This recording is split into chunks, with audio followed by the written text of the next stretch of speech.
Hello everyone, myself Richa Handa, Assistant Professor, Department of Computer Science, DP Vipra College, Bilaspur, Chhattisgarh.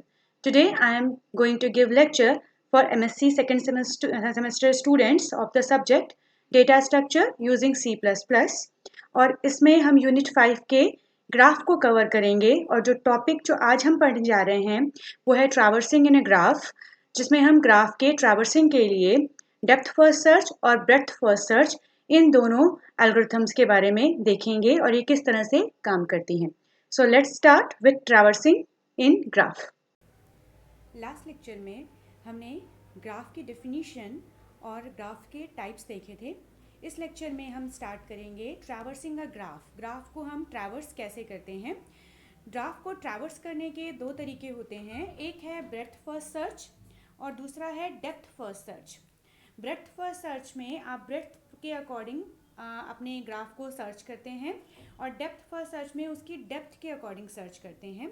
जो main difference है breadth first और depth first search में कि breadth first search में हम Q के concept का use करते हैं अपने डेटा को फ्यूचर प्रोसेसिंग के लिए यूज़ करने के लिए, और डेप्थ फर्स्ट सर्च में हम स्टैक के कॉन्सेप्ट को यूज़ करते हैं फ्यूचर के डेटा को प्रोसेस करने के लिए।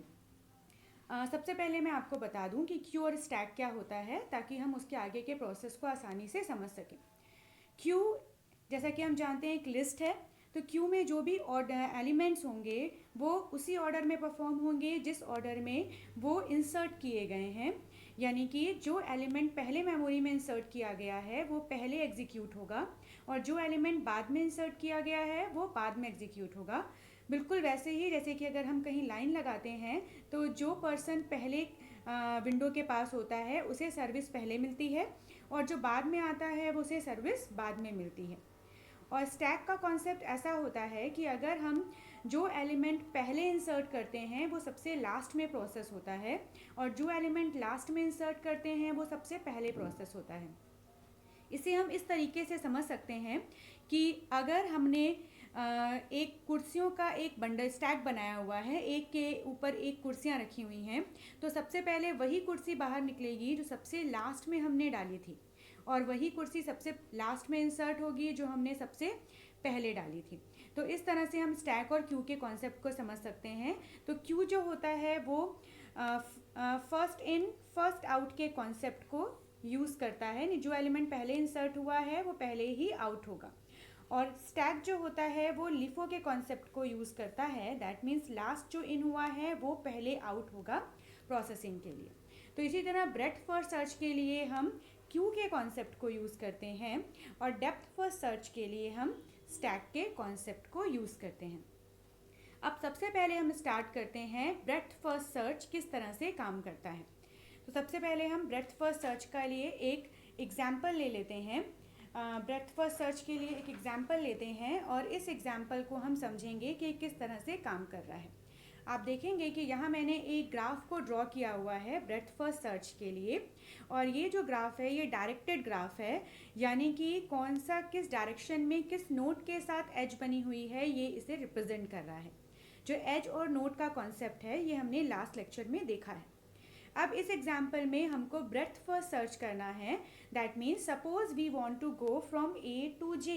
अगर ए से लेके आपको जे तक जाना है तो इसके लिए कौन सा सबसे छोटा पाथ होगा या सबसे ऐसी इजीली पाथ होगा जिससे हम आसानी से पहुंच सकते हैं।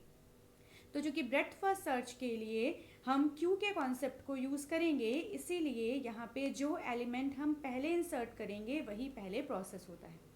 तो इस तरह की सर्चिंग के लिए सबसे पहला काम होता है कि आपके पास ग्राफ में जितने भी नोड्स हैं उन नोड्स की एडजेंसी लिस्ट निकाली जाए। ये एडजेंसी लिस्ट का मतलब ये होता है कि जो भी नोड्स हमारे पास हैं उन नोड्स से कौन कौन से नोड कनेक्टेड हैं ये हम पहले लिख लेंगे, क्योंकि उसी ऑर्डर में हम उसको एग्जीक्यूट करेंगे। तो सबसे पहले देखिए जो ए की एडजेसेंट लिस्ट है वो है एफ, सी और बी। और ऐसा क्यों है? क्योंकि ए से कनेक्टेड है एफ उसी ऑर्डर में, ए से कनेक्टेड है सी और ए से कनेक्टेड है बी, इसीलिए ए की एडजेंसी हो जाएगी एफ, सी और बी। उसी तरह बी की एडजेंसी होगी जी और सी। ऐसा क्यों? क्योंकि बी की एडजेंसी सी होगी और B की एडजेंसी G होगी, पर B की एडजेंसी A नहीं होगी बिकॉज हम A से B की तरफ कनेक्ट हैं, B से A की तरफ कनेक्ट नहीं है। यही मेन कॉन्सेप्ट है अगर आप डायरेक्टेड ग्राफ का यूज़ करते हैं। ऐसे ही C की एडजेंसी है F, क्योंकि C कहाँ से जुड़ा हुआ है, C की एडजेंसी है F की तरफ, और वैसे ये देखिए C की एडजेंसी है F की तरफ, और D की एडजेंसी है C की तरफ, E की है D, C और J की तरफ, F की है D, G की है C और E, J की है D और K, और K की है E और G। और हमारा काम यहाँ पे क्या है कि हमें एक ऐसा पाथ फाइंड करना है जहाँ हम A से J की तरफ जा सकें, यानी जैसे ही J आएगा हम वहाँ पे स्टॉप कर जाएंगे। तो सबसे पहले हम देखते हैं कि इस ब्रेड्थ फर्स्ट सर्चिंग को हम कैसे करते हैं। तो चूंकि हमें A से जाना है तो स्टार्टिंग वैल्यू हमारी होगी A। सपोज यहाँ मैं एक आपके लिए एक इजीली समझने के लिए एक क्यू जनरेट कर रही हूँ। क्यू जनरेट इसलिए कर रही हूँ कि क्यू में कौन कौन से एलिमेंट्स आएंगे ये हमें पता रहेगा। और फिर यहाँ हम एक बना रहे हैं ऑरिजिन, जहाँ पे वो सारे ऑरिजिन, और एक बना लेते हैं क्यू। क्यू में वो सारे एलिमेंट्स आएंगे जो एलिमेंट्स आप एक एक करके वैल्यू को एग्जीक्यूट करवाएंगे, और ओरिजिन में वो एलिमेंट आएंगे जिन्हें आप एग्जीक्यूट करेंगे, या जो आपको एक प्रॉपर वे बताएगा कि ए से जे तक हम कैसे जाएंगे। तो सबसे पहले हमारे पास क्यू, ये ओरिजिन होगा 5 क्योंकि हमारे पास यहाँ अभी कोई वैल्यू नहीं है, और क्यू में हमारे पास है सबसे पहले ए क्योंकि आपको ए से स्टार्ट करना है। तो यहाँ क्यू में सबसे पहले मैंने लिख दिया ए को, यहाँ भी क्यू को रिप्रेजेंट कर रहे हैं, और यहाँ समझने के लिए मैंने एक क्यू यहाँ पे जनरेट की हुई है। अब आप देखेंगे कि क्यू से हमने ए को एग्जीक्यूट किया। अब ए की एजेंसी चेक करते हैं जो है एफ, सी और बी। तो यहाँ हम क्यू को यहाँ से हटा के हम यहाँ पे इसकी यहाँ पे लिखेंगे, क्यू में ऐड कर देंगे, इसलिए मैंने यहाँ पे इसको हटा दिया है, और इसकी एजेंसी लिख देते हैं। तो इसकी एजेंसी है एफ, सी और बी। अब उसमें ओरिजिन में पहले कौन सा आ जाएगा? ओरिजिन में पहले वही जाएगा जो सबसे पहले आया हुआ है, क्योंकि हम यहाँ पे क्यू के कॉन्सेप्ट को फॉलो कर रहे हैं। तो सबसे पहले हमारे पास है एफ, तो एफ को हम यहाँ से हटा के यहाँ ट्रांसफ़र करेंगे, यानी ये चला जाएगा एफ यहाँ पे। अब एफ के बाद हमारे पास एफ के एजेंसी को देखेंगे ताकि हम इसे यहाँ पे ऐड कर सकें। तो एफ की एजेंसी है डी, तो यहाँ हम डी को ऐड कर देंगे। उसके बाद नेक्स्ट कॉन्सेप्ट चीज़, नेक्स्ट नोड कौन सा ऐड हुआ था? सी, और सी को हम, सी की एजेंसी है आप देखेंगे एफ, तो एफ ऑलरेडी प्रोसेस हो चुका है, इसीलिए हम सी को क्यू में ऐड नहीं करेंगे। यहाँ पे इस ओरिजिन में सी नहीं जाएगा, और यहाँ पे भी सी ऐड नहीं होगा क्योंकि उसका जो नोड है वो ऑलरेडी प्रोसेस हो चुका है। उसके बाद नेक्स्ट है बी, और बी की एजेंसी है जी और सी, जिसमें सी ऑलरेडी एग्जीक्यूट हो चुका है, तो हम यहाँ पे केवल जी को ऐड करेंगे, और यहाँ पे आ जाएगा सी, और यहाँ पे हम सी को इंसर्ट कर देते हैं। उसके बाद है बी, और बी का एडजेसेंट है जी और सी, सॉरी सी नहीं, यहाँ पे आ जाएगा बी, और यहाँ पे हमने लिख लिया है बी को क्योंकि सी तो एग्जीक्यूट ही नहीं होगा, और यहाँ सी की जगह यहाँ पे आ जाएगा बी। अब बी की एजेंसी थी जी और सी, सी ऑलरेडी हो चुका था, हमने जी यहाँ पे लिख दिया।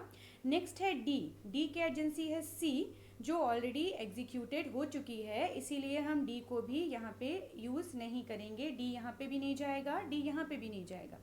उसके बाद नेक्स्ट है जी, और जी की एजेंसी है सी और ई, सी ऑलरेडी हो चुकी है, हम यहाँ पे ई लिखेंगे और जी को यहाँ ऐड कर दिया जाएगा।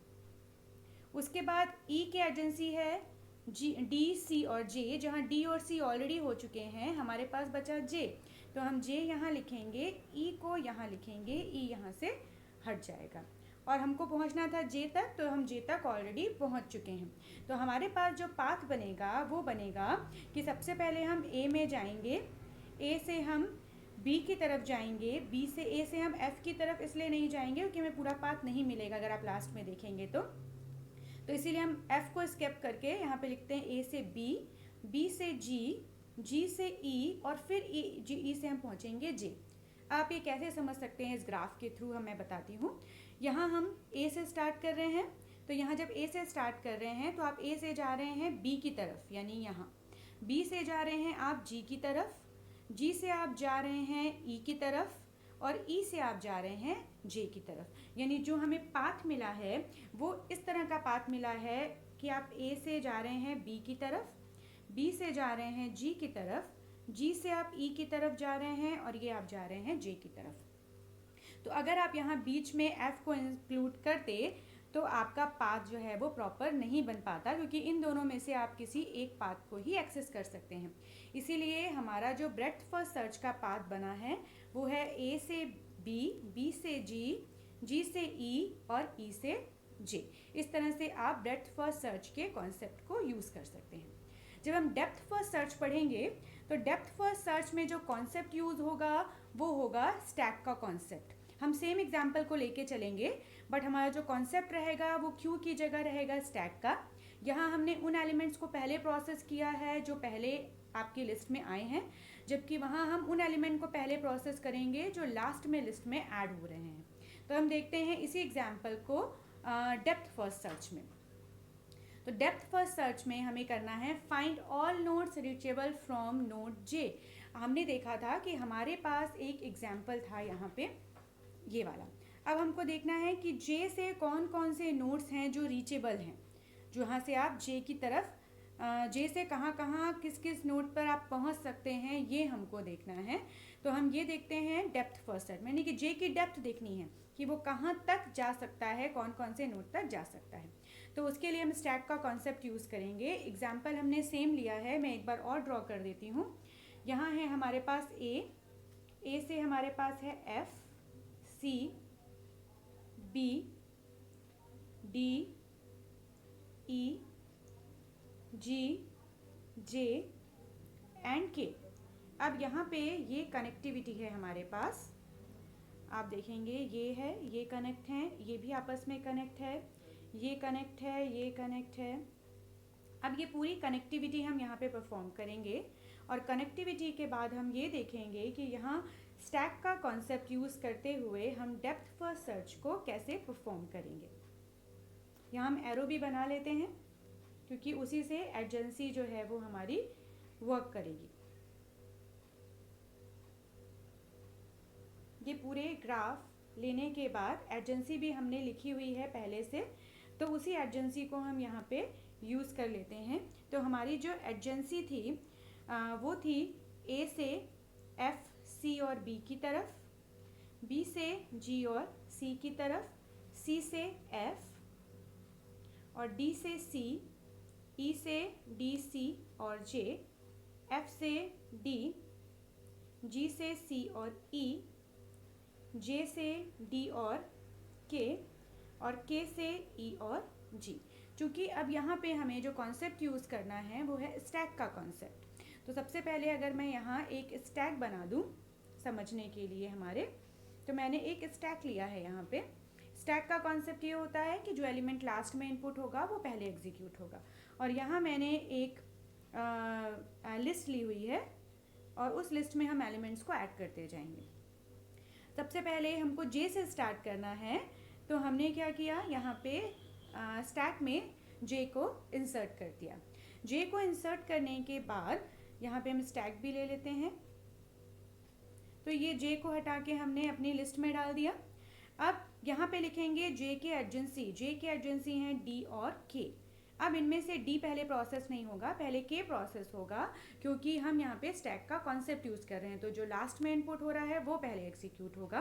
तो यहाँ हम सबसे पहले के को यहाँ से हटा के को हमने इन दोनों जगह पे इंसर्ट कर लिया, और के की एडजेंसी हमने लिखी ई और जी। ई और जी में सबसे पहले हमने जी को एग्जीक्यूट किया, और जी की एडजेंसी लिखी सी और ई, और ई ऑलरेडी लिखा हुआ है तो हम केवल सी को लिखेंगे। फिर आएगा सी, और सी की एडजेंसी है एफ, फिर आएगा एफ, और एफ की एडजेंसी जो है वो डी है, इसलिए एफ वहाँ पे एफ की, फिर आएगा एफ, और फिर हम एफ को एडजेंसी है डी। तो यहाँ हम एफ को यहाँ पे यूज़ करेंगे, एफ यहाँ आएगा और इसकी एडजेंसी रहेगी डी, जो ऑलरेडी यहाँ पे है। उसके बाद हमारे पास नेक्स्ट जो आएगा वो रहेगा ई, और ई की एजेंसी है डी, सी और जे, जहाँ पे डी को हम एग्जीक्यूट करेंगे। पहले हम ई को यहाँ लिखेंगे और ई की एजेंसी है डी, सी और जे। सी ऑलरेडी हो चुका है, हम यहाँ पे लिख देंगे डी और जे को। तो डी एग्जीक्यूट हो जाएगा, डी आ जाएगा यहाँ पे, और जे जो है वो ऑलरेडी आ चुका है पहले से, क्योंकि जे से ही स्टार्ट करना था, इसलिए हम यहाँ पे इस कॉन्सेप्ट को रोकेंगे। तो यहाँ हमारे पास जो पाथ होगा वो होगा जे से के। जे से आप के की तरफ जा सकते हैं, आप जी की तरफ जा सकते हैं, आप सी की तरफ जा सकते हैं, आप एफ की तरफ जा सकते हैं, ई की तरफ जा सकते हैं और डी की तरफ जा सकते हैं। ठीक है, अब चेक करते हैं कि हम जा सकते हैं या नहीं जा सकते हैं।